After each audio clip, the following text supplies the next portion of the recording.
Você acha que é uma pessoa espontânea? Em que momentos que você consegue ser espontâneo? Você reconhece isso? Você reconhece o prazer que é ser espontâneo? É um prazer enorme. E você reconhece o momento em que você perde a espontaneidade?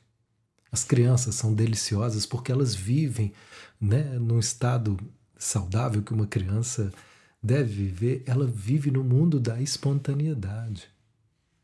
Ela vive fluindo. Ela vive sendo ela mesma, às vezes inconveniente para o mundo dos adultos, fazendo comentários que não caberiam nas rodas de educação, de etiqueta. Ela não está nem aí, porque ela é ela. Ela é espontânea, ela é livre para ser o que ela é. Até que em determinado momento nós fomos essa criança livre, nós fomos essa criança onde o que a gente sentia podia ser expresso. Isso é espontaneidade, a liberdade onde o que eu sinto pode aparecer, pode me mover, pode se expressar. Quem é espontâneo se expressa com liberdade. Você lembra? Se você não se reconhece como espontâneo agora, você se lembra que você foi espontânea? Mas foi uma criança, sentiu esse gosto. Até que em algum momento nós percebemos que ser do jeito que a gente era parecia não agradar. Parecia não trazer a atenção que a gente queria, o amor que a gente queria do nosso pai, da nossa mãe. E ali começou uma desconfiança. Será que tem algo errado comigo? Será que eu não deveria ser do jeito que eu sou? Porque se papai não está feliz comigo, se a mamãe não está feliz comigo, se ela está brava, se ela está gritando, sem paciência, será que tem algo errado comigo? É isso que a criança pensa quando ela não se sente amada, que tem algo errado com ela. E aí a gente começa então a tentar consertar o que a gente achou que era um erro. Então a liberdade já começou a ser privada, porque agora eu já não tenho certeza se ser eu mesmo é realmente conveniente, é realmente seguro. Em que sentido? Se isso vai agradar mamãe, se isso vai agradar papai. Eu conheço relato de crianças. Isso antigamente era muito mais comum. Hoje a gente tem outros cenários. Mas onde ela deu uma opinião, estavam conversando e ela falou, e aí ouve o pai dizer: isso não é conversa para criança. Vai lá para dentro. Isso aqui não é lugar para criança. E ela entendeu então que era melhor ela ficar caladinha. Que o que ela pensava, que o que ela sentia não era bem-vindo. Então ela desenvolveu uma personalidade muito sabiamente para poder lidar com aquele ambiente, com aquele cenário, com aquela cultura, com aquelas personalidades. A gente desenvolve muito sabiamente a melhor forma para poder sobreviver. Então ela desenvolveu um retraimento. E ela começou a ver que se ela fosse caladinha, boa menina, ela tinha mais chance de ser amada. Então, quantas coisas a gente desenvolveu não porque representa a nossa verdade, mas porque nos traz segurança. Quantos caminhos que a gente escolheu na vida que eu não sei se era o que a gente queria mesmo, mas pareciam ser mais seguros. Tudo isso é a construção que é sustentada pelo medo. Então, quando a gente começa a aprender a reconhecer que o que eu queria era outra coisa, que no fundo o que me mantém ou o que me dirigiu aqui é o medo, isso não é motivo para a gente se culpar e se punir. É muito comum quando a gente começa a se conhecer de uma forma mais profunda e a gente começa a encontrar aspectos em nós que são tão contraditórios ao que eu achava que deveria ser, é muito comum a gente começar a se punir, a se culpar, por estar percebendo que eu estou fazendo coisas que eu não queria estar fazendo. Então o que a gente vai aprendendo é ser bons anfitriões para esses aspectos da nossa personalidade que, para serem transformados, precisam ser aceitos. Então, muitas pessoas param no meio do caminho do processo porque acham que entender é suficiente. Então, eu entendi que existe um medo, mas se ele não pode ser aceito, ele não é transformado. Então, eu entendi, mas quando ele aparece, eu fico com raiva. Com raiva de sentir medo. Então, conversando com uma pessoa, ela percebeu que ela desenvolveu na relação com a mãe uma forma infantil para receber amor. Foi um jogo que ela e a mãe criaram, que a mãe criou e ela entrou, que se ela era infantil e se colocava assim, a mãe incentivava esse lugar porque era assim que a mãe conseguia dar amor, a mãe não conseguia outra forma. Então ela desenvolveu esse jeito, né, de que para receber amor eu preciso me fazer de frágil, eu preciso me fazer de bebê, eu preciso ser uma criança. Então toda vez eu vou encontrar pessoas onde eu vou me colocar como uma criança para ser cuidada, para ser amada.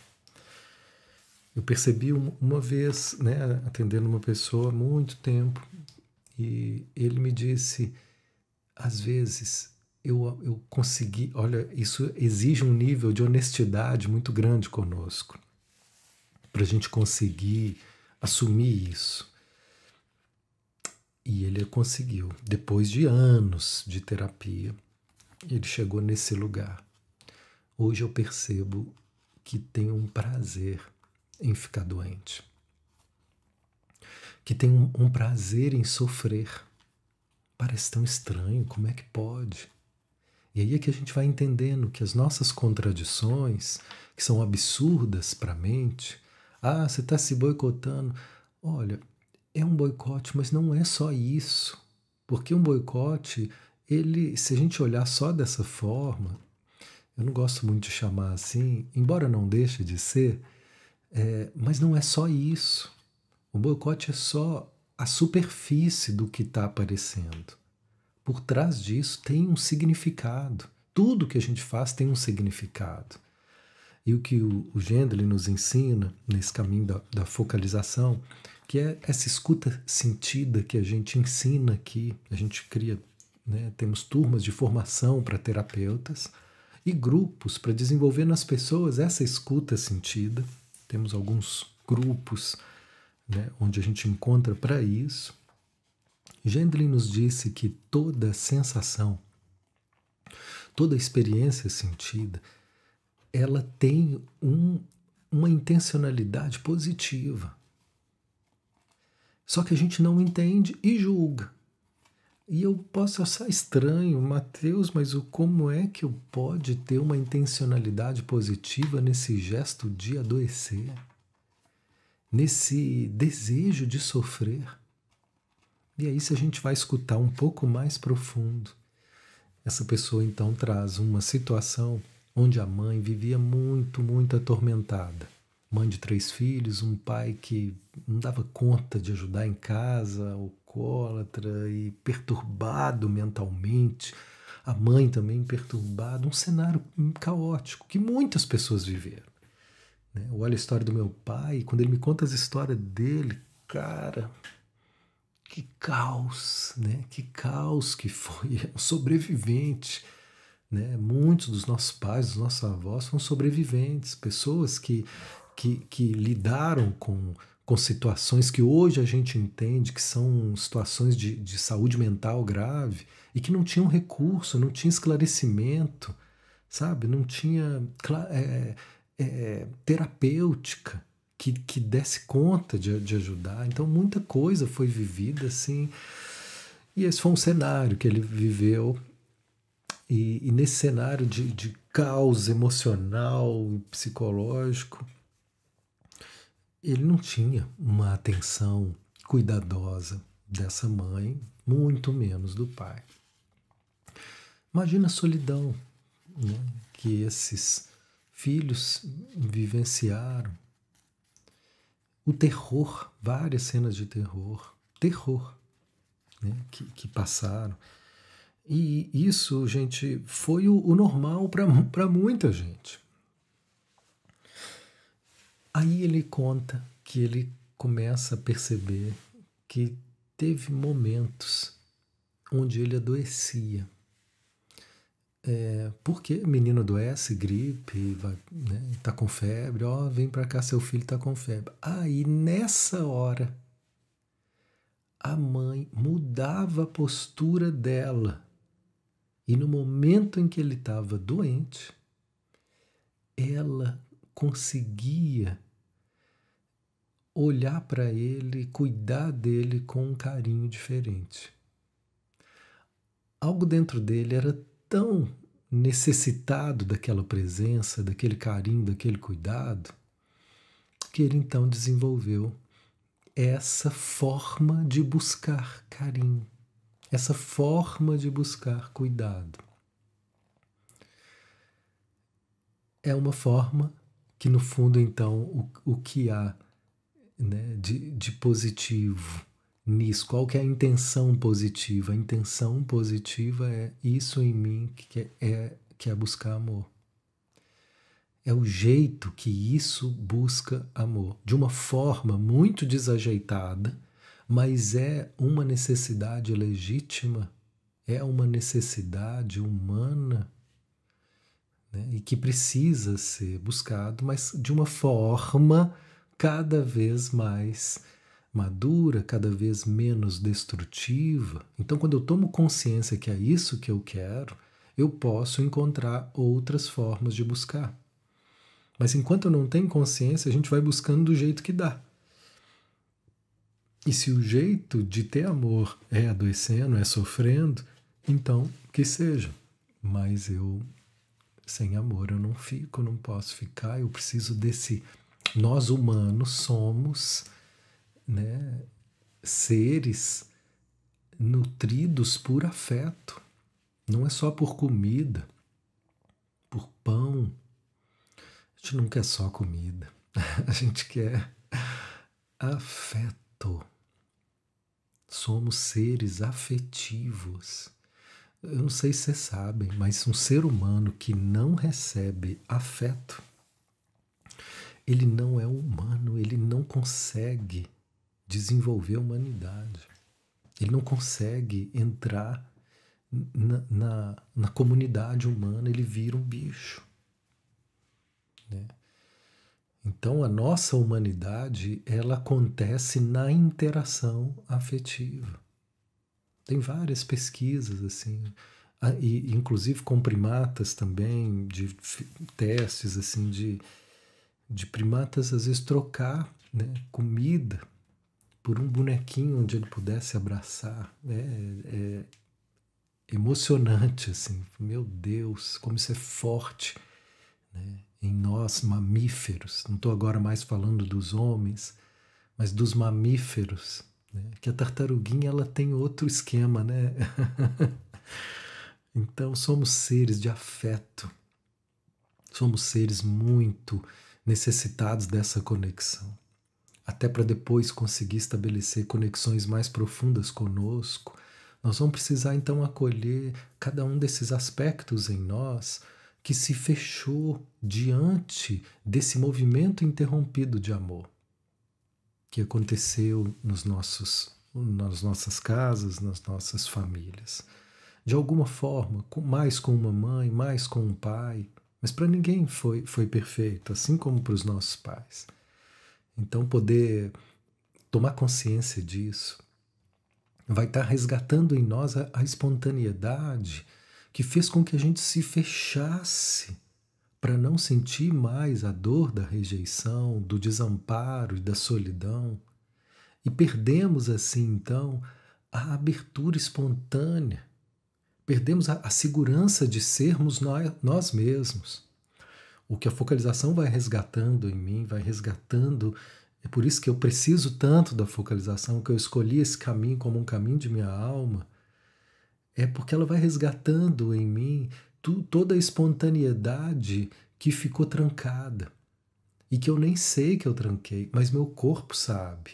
Então toda vez que eu paro para me escutar e paro para sentir, é como se eu ouvisse bater na porta. Pum. Sensações, é a vida, é a espontaneidade batendo na porta da consciência através do corpo. Porque através das sensações é que a minha consciência vai poder identificar e dar atenção. Então, sensações, olha que frase legal, é vida batendo na porta da consciência, pedindo liberdade para voltar a ser espontânea, livre e leve, né? Porque o peso é justamente isso ficar guardado, o desconforto é justamente a repressão. Nós não somos seres para ser reprimidos. Na ânsia de reprimir o que a gente tem medo, a gente reprime também a nossa maior força, o nosso potencial e a nossa espontaneidade. Então, cada vez que a gente acolhe em um desses aspectos, um desses pequeninos medos, um desses grandiosos medos de pavor, toda vez que a gente acolhe o medo, nós estamos acolhendo o guardião da espontaneidade. E aí, quando ele é acolhido e sente que está num lugar seguro, a porta se abre para mais uma onda de espontaneidade se derramar em nós e se expressar no mundo, né? E é com essa espontaneidade que hoje eu estou aqui falando com vocês, fruto de muito trabalho, que não está longe de estar completo, mas eu honro cada passo que me permite estar me expressando aqui, porque não foi fácil para mim falar. Eu sofria muito, porque travava por medo, né? Medo de não ser bom o suficiente para ser bem visto, para ser amado, para não ser criticado. Então, cada acolhimento, cada abraço que a gente se dá por dentro, nós vamos fortalecendo em nós essas correntes da espontaneidade. É isso que a gente faz aqui em cada um desses grupos. Se você quiser conhecer esses trabalhos, eles estão bonitos demais e eles têm vários cenários diferentes onde a mesma proposta é apresentada de diversas formas, seja da escuta interior, onde a gente para se ouvir, é uma comunidade que acontece, acabou de acontecer, acontece de 15 em 15 dias na segunda-feira, ou outros grupos onde eu utilizo da focalização para poder nos ajudar a sentir aspectos da nossa vida ou aquilo que a gente pretende aprofundar como caminhos espirituais que se tornam muito mais transformadores quando são sentidos. Enfim, são vários recursos. Eu vou deixar aqui um link para que a gente possa estar junto, caso você queira participar desse movimento, que no fundo eu chamo o movimento da alma.